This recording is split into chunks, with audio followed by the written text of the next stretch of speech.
प्यारे बच्चे लोग, कैसे हो आप लोग। उम्मीद करता हूँ कि आप सभी लोग बहुत अच्छे होंगे। सभी लोग के डिमांड के अनुरूप जो सबके डिमांड थी कि सर जल्दी जल्दी 5 नंबर के क्वेश्चन पे आइए, क्योंकि सबको रसमलाई खाना तत्काल में।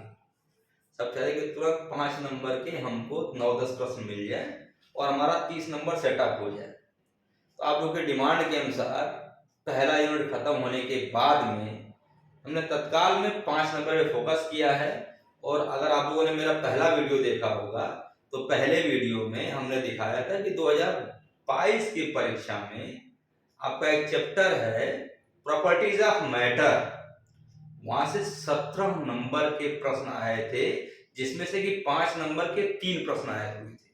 तो हम प्रॉपर्टीज ऑफ मैटर पे पहले फोकस करते हैं और प्रॉपर्टीज ऑफ मैटर का एक इंपॉर्टेंट टॉपिक है पृष्ठ तनाव या सरफेस टेंशन।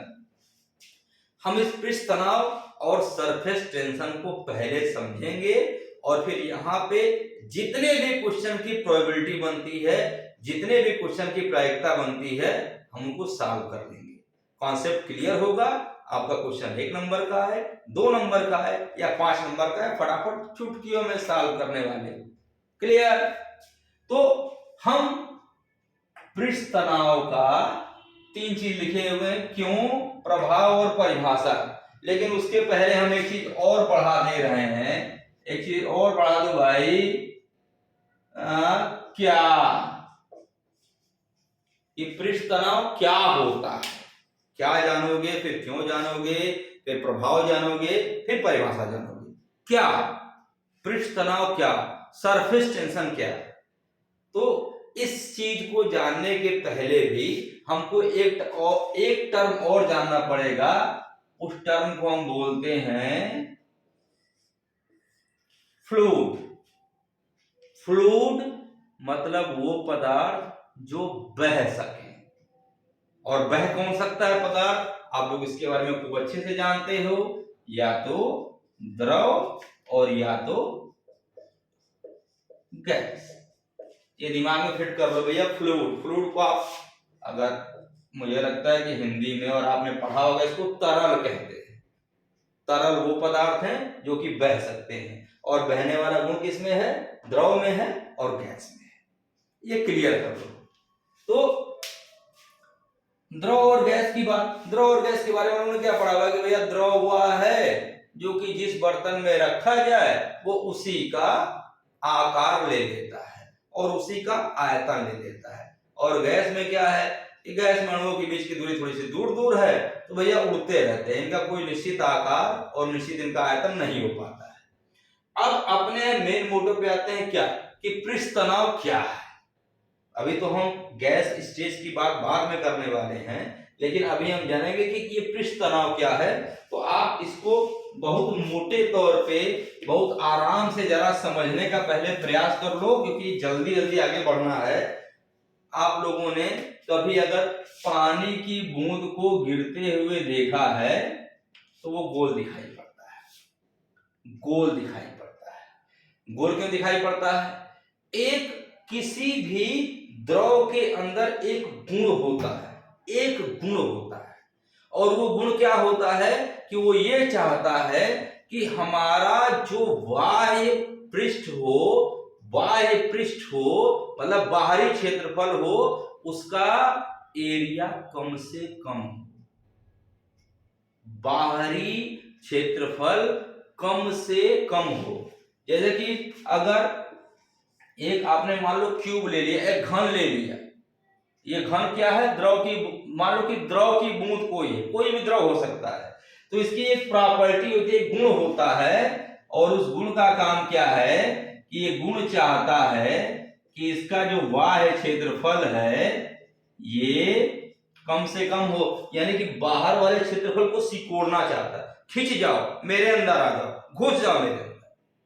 और इसी गुण की वजह से इसकी आकृति हो जाती है गोलम गोल।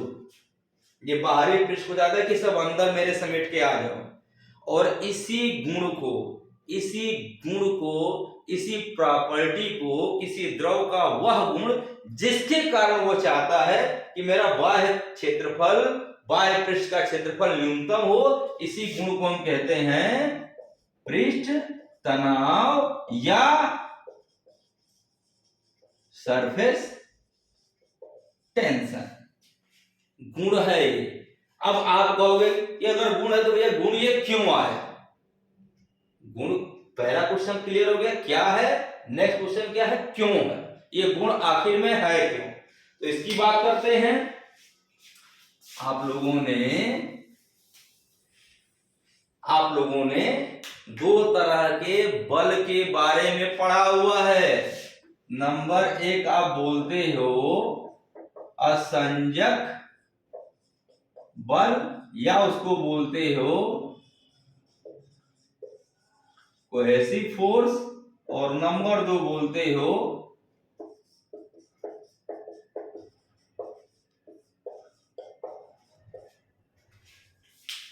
असंजक बल यानी कि एडहेसिव फोर्स। स्पेलिंग हटा दो। कोहेसिव फोर्स, एडहेसिव फोर्स खूब पढ़ा होगा आप लोगों ने। कोहेसिव फोर्स का मतलब क्या होता है, सबको पता है कि अगर एक ही पदार्थ है, एक पदार्थ के अणुओं के बीच में जो आकर्षण बल काम करता है उसे हम कहते हैं कोहेसिव फोर्स। आकर्षण बल जो काम करता है उसे हम कहते हैं कोहेसिव फोर्स। और ये कोहेसिव फोर्स की वैल्यू के आधार पे, जानते हो क्या होता है, ठोस भी होता है, द्रव भी होता है और गैस भी होता है। तीनों चीज कोहेसिव फोर्स की वैल्यू पर डिपेंड करते हैं। कैसे?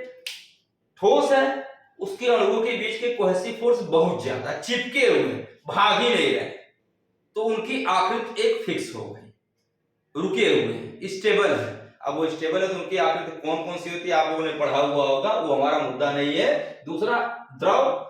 द्रव में क्या है कि अणु पास पास में तो हैं लेकिन उनके बीच का कोहेसिव फोर्स थोड़ा सा कम है, तो उनकी शेप और साइज लगातार बर्तन के आकार पे बदल जा रहा है। और तीसरा आपका गैस है। गैस में क्या है, इनके अणुओं के बीच की दूरी काफी ज्यादा है, उड़ रहे हैं, इधर चल रहे हैं, उधर चल रहे हैं, जहां गए उनका ना कोई शेप है ना कोई साइज है, हम उसको मेजर नहीं कर सकते।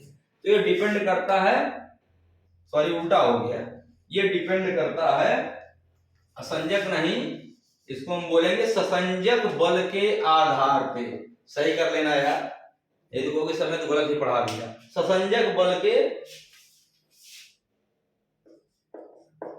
ससंजक बल के आधार पे।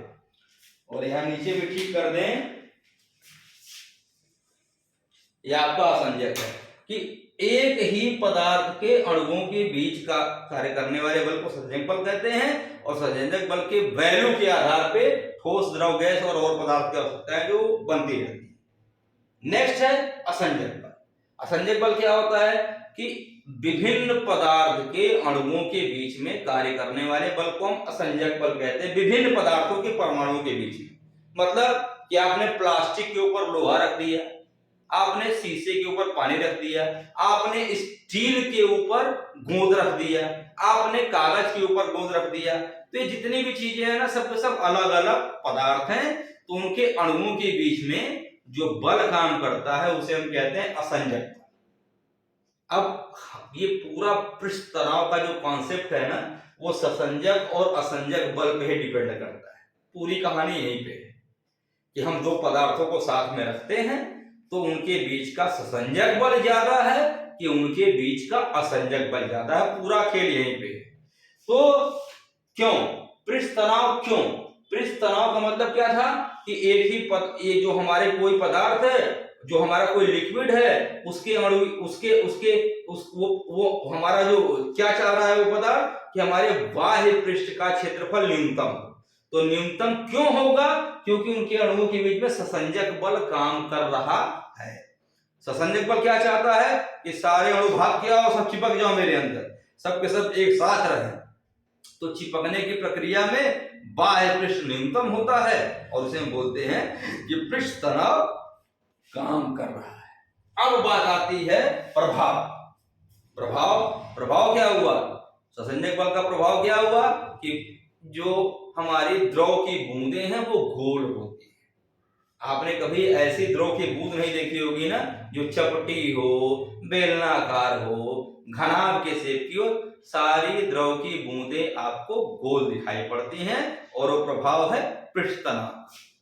अंतिम चीज आती है परिभाषा, कि अब हम पृष्ठ तनाव को परिभाषित करेंगे। देखो भैया टाइम बहुत कम है, क्योंकि आपको मेन मुद्दे पे ले आना हमको, जो कि 5 नंबर में आता है। अभी तो आप जो चल रहा है ना 1 और 2 नंबर वाली कहानी है, कि अगर परिभाषा में क्या कहेंगे कि अगर किसी बर्तन में कोई द्रव भर के रखा हुआ है और द्रव के पृष्ठ पे अगर हम कोई काल्पनिक रेखा खींच दें, द्रव के बाह्य पृष्ठ पे अगर कोई काल्पनिक रेखा खींच दें और इस काल्पनिक रेखा की लंबाई मान लेते हैं कि L है, तो ये बाह्य पृष्ठ ये चाहता है कि हमारे पृष्ठ का क्षेत्रफल न्यूनतम हो, इसलिए इस काल्पनिक रेखा पे ये अंदर की तरफ सिकोड़ने वाला बल लगाता है। अगर हम मान लेते हैं कि बल वो F है, तो पृष्ठ तनाव को दिखाते हैं कैपिटल T से। कैपिटल T बराबर होता है F, ये अंदर लगने वाला बल बटे इस काल्पनिक रेखा की लंबाई L। तो इसका आप बात करोगे तो मात्रक हो जाएगा न्यूटन पर मीटर, और इसकी विमा हो जाएगी m(t⁻²). कैसे होगी विमा m(t⁻²)? बल की होती है mL(t⁻²) और बटा L से L कट गया तो बचेगा m(t⁻²). आई थिंक पृष्ठ तनाव होता क्या है, क्यों होता है, क्या होता है, प्रभाव क्या होता है और परिभाषा क्या होती है, इतनी बातें आप सभी को क्लियर हो गई होंगी। देखो बच्चा लोग, अगला इसमें टॉपिक हमारा है स्पर्श कोण, एंगल ऑफ कांटेक्ट। हमने 2 चित्र यहां पर बना रखे हैं, सिंपल समझ लो। ये 2 चित्र को समझोगे बड़ा इंपॉर्टेंट चीज है, आपको कहानी पूरी क्लियर हो जाएगी। एक चित्र ऐसा बना हुआ है, इसमें मान लो कि एक कोई हमारे पास ट्रांसपेरेंट बर्तन है, मान लो ग्लास का बर्तन है। ये बर्तन है ग्लास, ग्लास मतलब क्या होता है, शीशा, और इसके अंदर भरा हुआ है पानी यानी कि वाटर। अब अगर इस चित्र को ध्यान से देखोगे तो अगर शीशे के बर्तन में पानी को रखा जाएगा तो आप ये पाओगे कि जो ये जो बर्तन है ना, इसके किनारों को अगर ध्यान से देखोगे आप तो पाओगे कि पानी यहाँ पे किनारे की तरफ उठ गया है, इधर भी और इधर भी खींच गया है, और ये हो रहा है पृष्ठ तनाव की वजह से। इसका मतलब समझ रहे हो क्या हुआ, कि पानी की बूंद के बीच में तो आपस में लग रहा है ससंजक बल, लेकिन बर्तन यानी कि ग्लास और पानी के बीच में काम कर रहा असंजक बल। तो असंजक बल का मान ससंजक बल से अधिक है, और इस अवस्था में क्या हुआ कि बर्तन ने पानी की बूंद को अपनी तरफ खींच ली कि मेरे तरफ भाग के आओ। तुम्हारे जो आपसी दोस्ती है वो कमजोर है और तुमसे मेरी दोस्ती अच्छी हो सकती है, तो बर्तन ने पानी को अपनी तरफ खींच लिया। अब खींचने में क्या हुआ, खींचने में क्या हुआ कि पृष्ठ तनाव की जो प्रॉपर्टी क्या कह रही है कि कोई भी लिक्विड ये चाहता है कि हमारा बाह्य पृष्ठ का क्षेत्रफल न्यूनतम हो, लेकिन यहाँ पे क्या हुआ कि ऊपर भाग गया। ऊपर भागने पे क्या होगा कि अगर हम यहाँ पे एक स्पर्श रेखा खींच दें, यहां भी खींच दें, और मान लो कि हमने यहां भी खींच दिया, तो ये खींचने से क्या कहानी बनी कि इसका पृष्ठ तनाव बढ़ गया, पृष्ठ तनाव बढ़ गया। और पृष्ठ तनाव बढ़ने पे क्या हुआ, कहानी क्या बन रही है कि पृष्ठ तनाव यानी कि कैपिटल T ये चाहेगा कि ये जो एरिया बढ़ गया है ना वो कम से कम। तो ये इस स्पर्श रेखा और बर्तन के बीच में जो कोण बनता है थीटा, ये कोण होता है न्यून कोण, या इसको बोलते हैं एक्यूट एंगल। तो एक बात यही पे समझ लो तुरंत कि अगर ये जो कोण बना हुआ है, ये कोण अगर एक्यूट है, इसी कोण को हम बोलते हैं स्पर्श कोण या एंगल ऑफ कांटेक्ट। परिभाषा क्लियर हो गई, एक्यूट कोण या एंगल ऑफ कांटेक्ट। अगर ये कोण न्यून कोण है तो आपने यहाँ पर क्या समझा कि बर्तन द्रव को अपनी तरफ आकर्षित करा कि मेरे पास भाग है, जल्दी जल्दी भाग के, और अपनी तरफ खींचेगा तो क्या होगा। आपने देखा होगा कि अगर पानी की बूंदों को आप लकड़ी पे गिरा दो, स्टील पे गिरा दो, शीशे पे गिरा दो, तो आपको कुछ देर बाद क्या दिखाई पड़ेगा कि वो बर्तन गीला हो जाता है, भीग जाता है। तो अगर न्यून कोण, अगर ये एंगल ऑफ कांटेक्ट न्यून कोण या एक्यूट एंगल है, तो इस कंडीशन में आप ये जान जाओ कि हमारा जो द्रव है वो बर्तन को भिगो देगा। और ये पूरी कहानी कैसे बनी है, ससंजक और असंजक बल के प्रभाव से। इस कंडीशन में ससंजक बल का मान कम है और असंजक बल का मान ज्यादा है। दूसरा पिक्चर देखते हैं हम। हमारे पास फिर से जो बर्तन है ना, ये मान लो कि ये शीशे का है, और आप बता दो ना कि ग्लास और पानी के बीच में एंगल ऑफ कांटेक्ट का मान होता है 8 डिग्री, 8 डिग्री। सेकंड कंडीशन बनी हुई है कि फिर से ग्लास है और इसकी वजह भरा गया Hg, Hg मतलब मरकरी। क्लियर। अब यहाँ पर क्या देख रहे हो कि यहाँ पर किनारे की तरफ में हमारा जो मरकरी है ना, वो इस बर्तन से अट्रैक्ट नहीं हुआ, रिपेल हो रहा है। रिपेल जानते हो क्यों हो रहा है? क्योंकि मरकरी के अणुओं के बीच का जो ससंजक बल है उसका मान बर्तन और मरकरी के बीच के असंजक बल से बहुत ज्यादा है।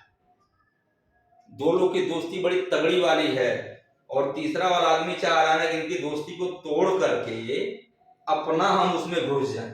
लेकिन अगर दो लोग की दोस्ती बड़ी तगड़ी वाली है ना, तो तीसरा कोई कितना भी कान भरेगा टूटने वाला नहीं है। वही कहानी मरकरी वाली है कि इनके अणुओं के बीच का ससंजक बल, कोहेसिव फोर्स इतना ज्यादा है कि बर्तन का एडहेसिव फोर्स कोई प्रभाव नहीं डाल पा रहा है। तो ये आपस में खींच रहे हैं, पृष्ठ तनाव इनका कम से कम हो रहा है, बढ़ नहीं रहा है। तो जो प्रॉपर्टी है पृष्ठ तनाव की, कि अगर यहाँ पर एक स्पर्श रेखा हम खींच दें और यहाँ पर एक स्पर्श रेखा खींच दें, तो बर्तन की दीवार और ये स्पर्श रेखा के बीच में जो कोण बनेगा, इसे हम कहेंगे एंगल ऑफ कांटेक्ट या स्पर्श कोण। यहाँ भी देखो ये थीटा बन गया, यहाँ भी ये थीटा बन गया, और यहाँ पर थीटा का मान अधिक कोण है। अधिक कोण मतलब समझते हो गया आप लोग, एंगल ऑफ ऑब्ट्यूस। और जानते हो ग्लास और मरकरी के बीच में इस कोण का मान होता है 135 डिग्री। तो यहां पे कहानी क्या बनी कि ससंजक बल का मान असंजक बल से ज्यादा है। एंगल कितना बना 135। और अगर पुराने कॉन्सेप्ट की बात कर लो तो एक कॉन्सेप्ट यहाँ पे और निकल के आएगा कि जो इस तरह का अगर अधिक कोण बन रहा है, तो उस कंडीशन में जो आपका द्रव है वो बर्तन को कभी भिगोएगा नहीं। आपको भी चेक करना तो क्या करो ना, एक सस्ता वाला थर्मामीटर खरीद के ले आओ, तोड़ दो, मरकरी निकाल लो, मरकरी निकाल के उसको तुम जमीन पे रख दो, धूल में रख दो, हाथ पे रख दो, शीशे पे रख दो, स्टील पे रख दो, कहीं भी रख दो, उसकी आकृति गोल दिखाई पड़ेगी।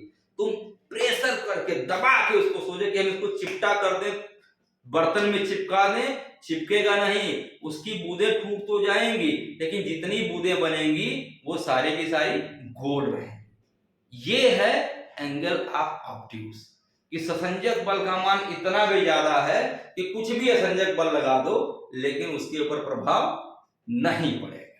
तो आई थिंक इतनी बात समझ में आई होगी। अब फटाफट ये खत्म होने वाला है। जितने लोग अभी तक सब्सक्राइब नहीं किए प्लीज सब्सक्राइब तो कर दो, लाइक करो, कमेंट करो, हमको भी पता चले कि क्या और आपको बताना है, समझने में दिक्कत क्या हो रही है। लेकिन लाइक सब्सक्राइब तो करना बनता ही बनता है। एक चीज और मैं आपसे बोलूंगा कि बहुत से लोग जुड़े हुए हैं तमाम प्रदेश के जनपदों से, एक बार आप लोग अपने अपने जनपद का नाम भी अगर मैसेज बॉक्स में डाल जाओगे तो मुझे थोड़ी सी अच्छा लगेगा कि हाँ कहाँ के लोग मेरे साथ जुड़े हुए हैं। तो प्लीज चैनल को लाइक सब्सक्राइब करो, अच्छा लगे तो अपने फ्रेंड्स को और भी आप रिकमेंड कर सकते हैं। नेक्स्ट टॉपिक पे चलते हैं हम। तो नेक्स्ट टॉपिक देखते हैं हम लोग बेटा कि एक लिखा है आपका केशिकत्व या कैपिलरिटी, क्योंकि इसी के बाद आपका 5 नंबर क्वेश्चन आने वाला है तो आपको जानना जरूरी है। प्लीज आपसे रिक्वेस्ट है कि पूरा वीडियो देखा करो यार, अगर बीच में आप मिस करते हो ना तो बड़ी दिक्कत हो जाएगी। पूरा वीडियो देखना जरूरी है। केशिकत्व या कैपिलरिटी। दो मैंने चित्र यहाँ पर बनाए हुए हैं। पहला चित्र है पानी और शीशे का, दूसरा चित्र है शीशे और पारे का। यानी इसका मतलब ये हुआ कि यहाँ पे एक बर्तन लिया गया है, शीशे का बना हुआ बर्तन है, और बीच में एक ट्यूब डाला गया है, ट्यूब डाला गया है। और चूंकि हम पढ़ने जा रहे हैं केशिकत्व, तो ट्यूब के बारे में थोड़ा सा आप समझ लो। ये ट्यूब जो डाला गया है यानी कि पतली सी पाइप डाली गई है, और ये पाइप इतनी, इसका जो डायमीटर है एमएम के रेंज में होता है या एमएम से कम भी हो सकता है। एमएम मींस की मिलीमीटर। बहुत पतली सी पाइप, दोनों कंडीशन में पाइप वही है। इस पाइप को हम बोलते हैं केशिका नली। केशिका नली इधर भी और इधर भी, या इसको हम बोलते हैं कैपिलरी ट्यूब। दो चीजें हैं, इनका डायमीटर बहुत कम से कम होता है। तो एक बार इस कैपिलरी ट्यूब को डाला गया पानी में, एक बार डाला गया मरकरी में। दूसरी कहानी आप लोगों ने इसके पहले भी देखा है ना कि जब हम शीशे में पानी डाले तो क्या था, पानी किनारे से उठ गया है।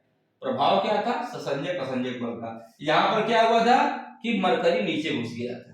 तो हम जब कैपिलरी ट्यूब को डालते हैं उसी वाले बर्तन में जो पहले बर्तन था, तो हम ये पाते हैं कि जहां पर पानी और शीशे की कहानी थी, हम ये देखते हैं कि इस ट्यूब में हमारा जो लिक्विड है कि जो पानी है इस तरह का, वो, और वो पानी कौन सा, जिसका स्पर्श कोण न्यून है, वो हम पाते हैं कि इस ट्यूब में ऊपर की तरफ चढ़ गया है। और वहीं वाइस वर्सा हम ये पाते हैं, व्युत्क्रम में ये पाते हैं कि हमारा मरकरी इस ट्यूब में नीचे गिर गया है। ये सारी कहानी हो रही है किसकी वजह से, किसकी वजह से, स्पर्श कोण की वजह से। स्पर्श कोण कहां से आया था, ससंजक और असंजक बल से। ये पूरा खेल हो गया। तो एक बार ट्यूब में पानी चढ़ा, एक बार ट्यूब में पानी गिरा, और ये जो घटना है, ये जो गुण है, इसी को हम बोलते हैं केशिकत्व या कैपिलरिटी। किसी भी कैपिलरी ट्यूब में, यानी कि बहुत ही पतली वाली नली वाली ट्यूब में लिक्विड का चढ़ना या लिक्विड का गिरना, और वो डिपेंड किस पे करता है, एंगल ऑफ कांटेक्ट पे।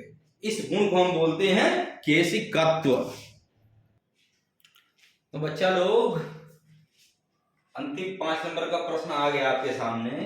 केशिका नली में द्रव की ऊंचाई डेरिवेशन करना, कि जो कैपिलरी ट्यूब में द्रव चढ़ रहा है, हमको ये डिराइव करना है कि वो कितनी हाइट तक जाने वाला है। कॉन्सेप्ट क्या है, कितनी हाइट तक जाएगा, उसको डिराइव करेंगे। और आप लोग बताऊं मैं कि बहुत ही आसान है, वेरी इजी क्वेश्चन है ये। आप एक बार फोकस कर लो, आसानी से हो जाएगा। इसके लिए देखो मैंने कुछ लिखा नहीं, मैं आपके सामने बनाऊंगा हर एक चीज, आप समझ लो, ताकि उस चीज को हमको कुछ चीज एज्यूम करना है। ये भाई, ये कैपिलरी ट्यूब को मोड़ा इसलिए बनाया गया है ना, ताकि आपको फिगर में हर चीज समझ में आ जाए, तो समझ में नहीं आएगा। हम यहाँ पर ये मान लेते हैं बेटा कि ये जिस हाइट से ये लिक्विड यहाँ तक राइज किया हुआ है ना, यहां से लेके यहाँ तक की ऊंचाई हमने मान लिया h है, और हमारा टास्क क्या है कि हमको इसी h को कैलकुलेट करना है कि ये कितनी ऊंचाई तक, सामान्य सतह से कितनी ऊंचाई तक लिक्विड जाएगा। तो एक एज्यूम कर लिया हमने h है, हमने मान लिया दूसरा एज्यूमशन कि इसकी त्रिज्या, कैपिलरी ट्यूब जो है इसकी त्रिज्या r है। तीसरा अपने आप आ जाएगा कि अगर ये इसका पृष्ठ तनाव बढ़ रहा है तो बेटा T काम करेगा, वो ये प्रयास करेगा कि ये पृष्ठ तनाव घट जाए। 3 चीजें हो गई। एक निकल गया आपका यहां से यहां तक की ऊंचाई, हम बाहर भी अगर लिख देना तो ये ऊंचाई हमारी हो गई h।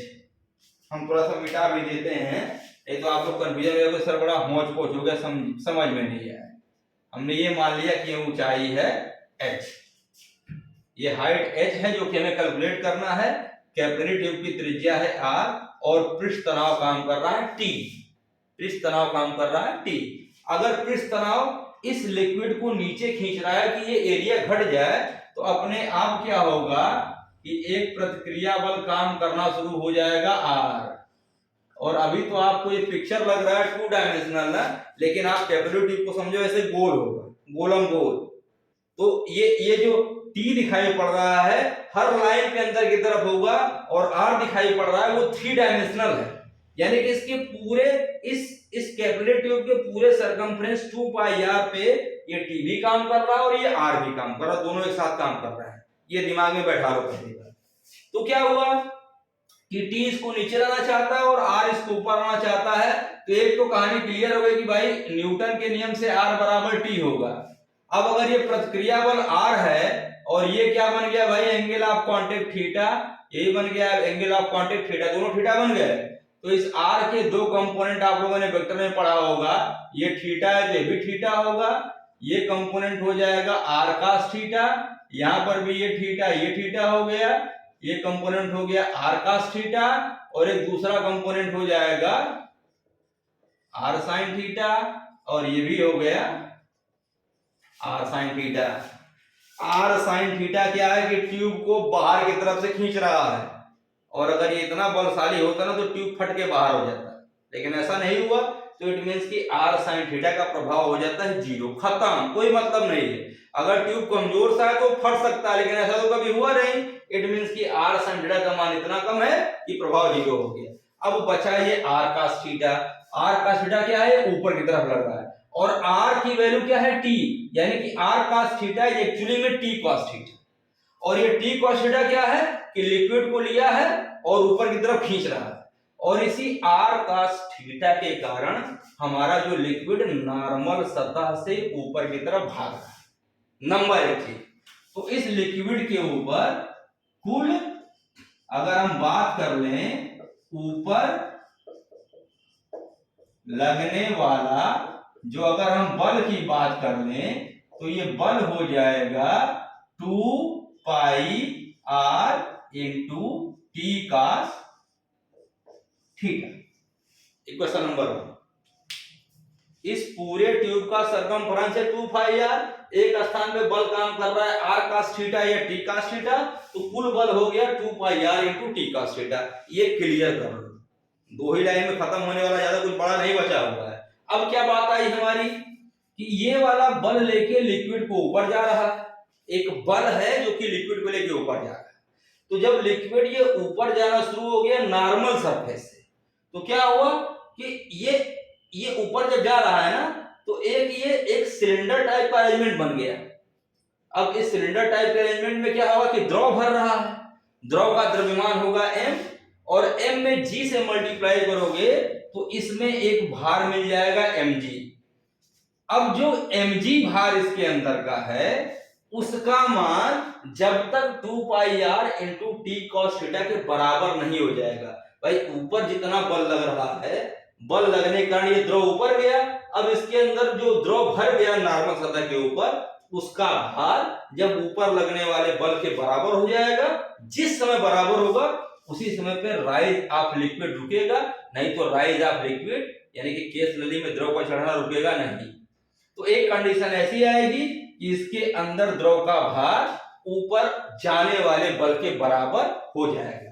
तो हम ये चेक कर लेते हैं कि द्रव का भार मुक्त सतह के ऊपर, मुक्त सतह के ऊपर केस नली में, भैया इंपॉर्टेंट चीज है, केस नली में द्रव का भार।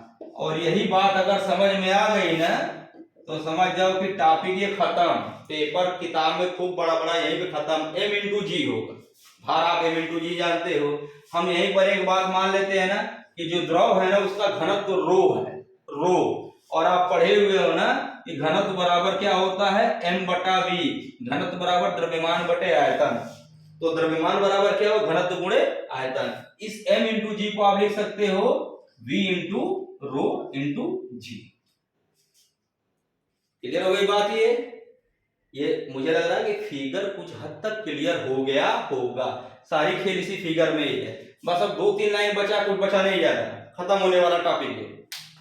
अब रो कांस्टेंट है, जी कांस्टेंट है, बचा वी, वी मतलब कि आयतन।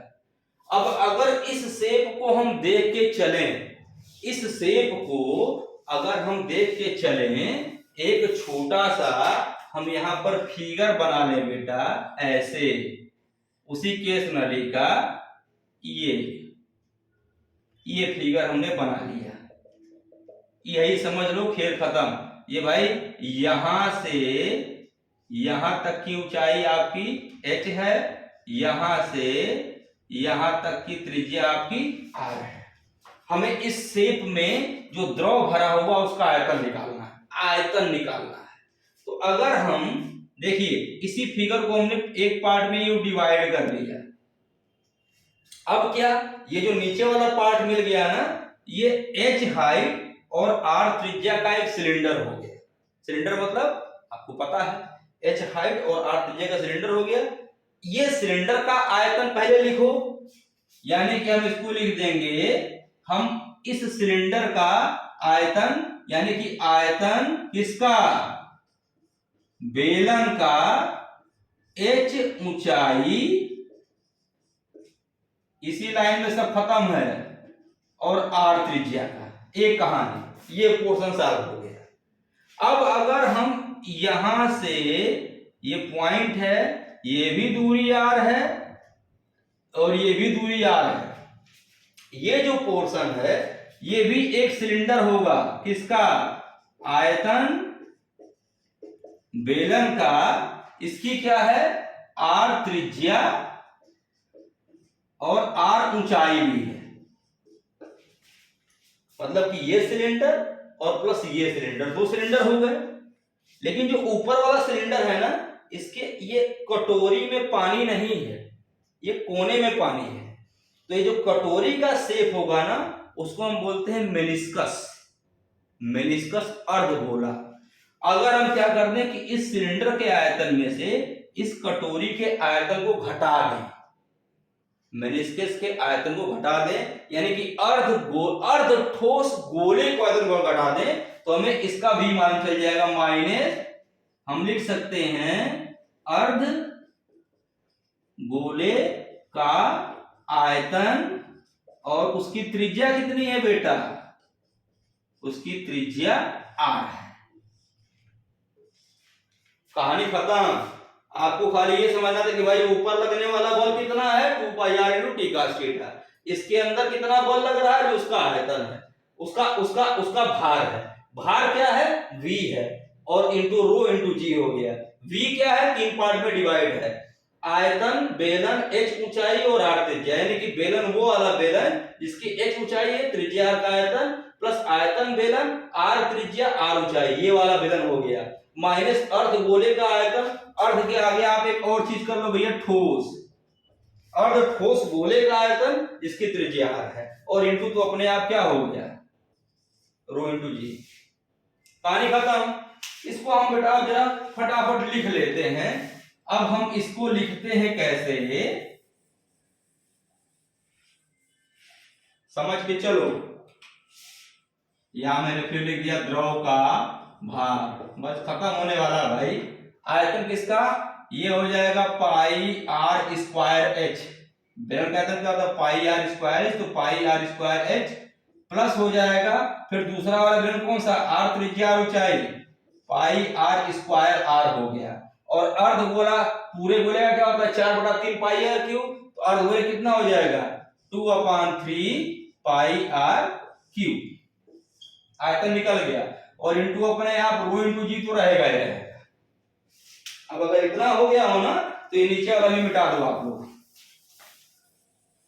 भाई 5 नंबर लेना, थोड़ा सा वीडियो तो बड़ा हो ही जाएगा, इसको सॉल्व कर लेते हैं बहुत जल्दी से। सॉल्व क्या करना है, सिंपल देखो, पाई r स्क्वायर, पाई r स्क्वायर, पाई स्क्वायर तो 3 जगह से कॉमन हो गया, तो हमने पाई r स्क्वायर कॉमन कर लिया, यहां से बच गया h, यहां से बच गया r, और यहां से बच गया 2/3 r।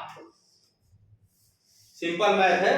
अब अगर r में से 2/3 r को हटाएंगे तो क्यों मिलेगा, r/3, ये हो जाएगा पाई r square h plus r/3। ये आ गया इक्वेशन नंबर 1, ये आ गया इक्वेशन नंबर 2। तो अब हमें मिल गया, हमें क्या मिल गया भाई, हमें सिंपल वही मिल गया कि ऊपर लगने वाला बल क्या था और नीचे लगने वाला भार क्या है। ये जब दोनों बराबर होंगे तो राइज ऑफ लिक्विड रुक जाएगा। दोनों को कर दो बराबर, दोनों कर दे बराबर। अब मैं पूरा दे रहा हूं मिटा,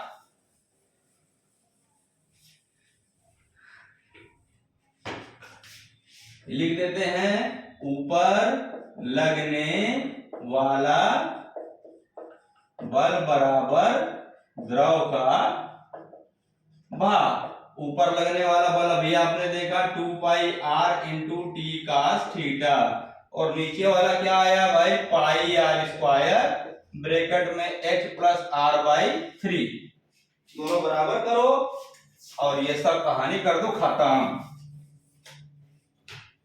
पाई से पाई उड़ गया, एक आर से एक आर उड़ गया, ठीक है। आप इसको ऐसे लिख सकते हो 2t cos थीटा, और हाँ रो इंटू जी तो छूटा हुआ था भाई, 2t cos थीटा बटे आर रो जी बराबर h प्लस आर बाई 3। हमें क्या निकालना था, h। अब h क्या है, द्रव की ऊंचाई, r क्या है, त्रिज्या। किसकी त्रिज्या, केस में लिखी। तो द्रव की ऊंचाई की तुलना में त्रिज्या बड़ी कम होती है, और ये त्रिज्या में r/3 आ गया, और भी कम हो गई। तो हम इसके चूंकि हम लिख सकते हैं कि r is less than h, तो हम इसको डिलीट कर सकते हैं, हटा सकते हैं। h बराबर हो जाएगा 2t cos थीटा बटे r रो जी। सिंपल कहानी, आपका केशिकत्व वाला चैप्टर अब खत्म हो गया। 5 नंबर, 1 नंबर, 2 नंबर कुछ भी आएगा आप इसमें कर सकते हो। थोड़ा सा आप एक चीज और देख लेना, लंबा वीडियो रहने तो आप देखोगे भी नहीं कि अगर हम इसमें कुछ मिलाते हैं तो उसके बाद क्या प्रभाव पड़ता है। विलायक मिलाने के बाद में पढ़ लेना जरूर, ये आपका असाइनमेंट है। बाकी अब मिलेंगे हम कल, लेकिन तभी तक के लिए चैनल को लाइक सब्सक्राइब जरूर कर लीजिएगा। धन्यवाद।